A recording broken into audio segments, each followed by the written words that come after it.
Hello, everybody. David Shuster here. Donald Trump's frontrunner to eventually replace the chairman of the Federal Reserve just undercut and humiliated Trump.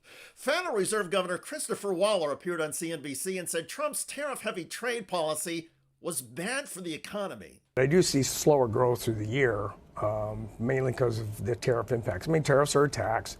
Taxes are never typically good for growth. So, you're going to get some slow growth out of this. That comment prompted immediate headlines. Fed Reserve Governor on shortlist to replace Jerome Powell bluntly calls Trump tariffs a tax on growth. Most economists agree, but not the Trump team. The president says his tariffs have boosted growth. Because without the tariffs, this country is in serious trouble. We've taken in almost $17 trillion of investment is coming in. That's just false. $17 trillion in new investments? The entire U.S. gross domestic product is $29 trillion. But never mind Donald Trump's lies. The tariff revenues have also been a talking point for Treasury Secretary Scott Bessent. Free market, people are getting addicted to tariff income. I've been saying $300 billion, but I think it could be much higher. Every $300 billion is 1% of GDP.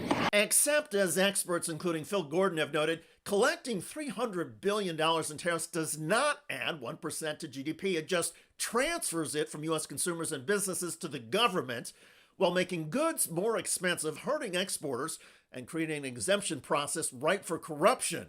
And the worst thing is Bessent knows that. But back to Federal Reserve Governor Christopher Waller.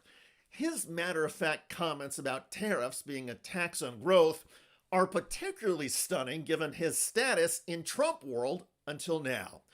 Waller was considered Trump's favorite to replace Fed Chair Jerome Powell, in part because Waller was one of just two Fed governors to dissent from the Fed Reserve's decision in July to hold interest rates steady. Waller wanted a cut. Trump did as well. And going into the interview on this day, Waller was treated on CNBC like potential Trump royalty. So let's get to Steve Leisman, who is with one of the potential Fed picks, who seem to have gotten more popular as time has been going by. And even before he was mentioned, we had talked about him and talking about cuts way before that. Chris Waller. Hi, Steve. Yes, we had Joe, and I am joined by Fed Governor Chris Waller, who, because he's right here, he's my pick right now. Thanks for joining us, Governor Waller. The interview started off smoothly and was unremarkable. Waller and the CNBC host spoke about general economic theories, and Waller safely deflected when asked about Lisa Cook, a Federal Reserve governor who Donald Trump fired. Given the circumstances, it's not clear if Trump had the authority to get rid of Cook, and she is now suing Trump to try and stay on. What's your reaction to that? Do you still consider her to be a Federal Reserve governor? Look, Steve, this is in the courts. This is no longer an issue for me. The courts will be deciding soon how this is going to play out, so I really just don't have any comment. Has she been at work? I don't really have any comment on this. All right, I haven't been at work that much. I've been in Jackson Hole in Miami and everywhere else. So Waller then got past another politically dangerous question about his potential candidacy for the post of Federal Reserve chairman. You are one of the people who has been named as a potential candidate for Federal Reserve Chair. Have you met with Treasury Secretary Scott Bessent?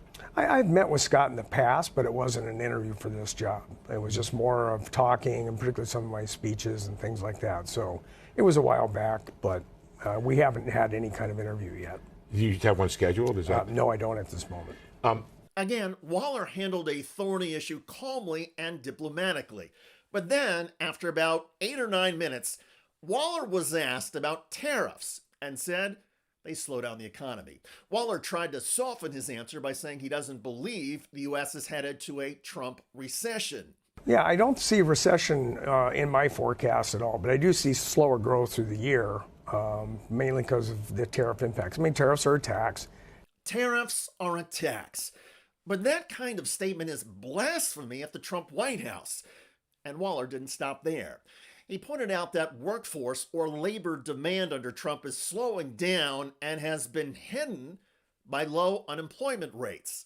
All the labor supply is doing is masking this declining, falling labor demand, which from a Fed's point of view is not a good thing.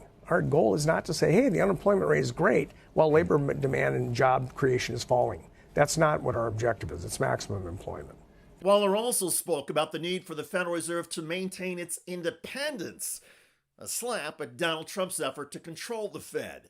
The independence of the Fed is critical for everything we do. And, there are things that are going on that make people worried.